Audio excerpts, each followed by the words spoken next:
essentially the river's 40 feet wide?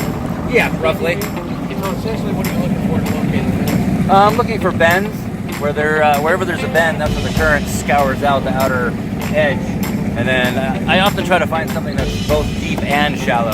So you can put one bait on the shallow, one bait on the deep area. How about like underwater structure? You ever look at that, or are you just basing it off the way This particular body of water doesn't have too many trees, so it's going to be tule piles that may get lodged and stuck in an area, but as you can see, it's pretty flat and straight.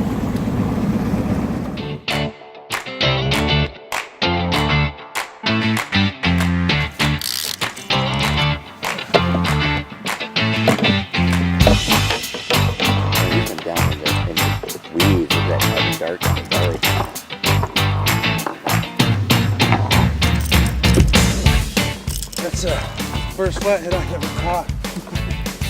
On a Demon Dragon, 8/0 hookers, Reaper hook. I'm out here with Morgan Blake on California off the Colorado River.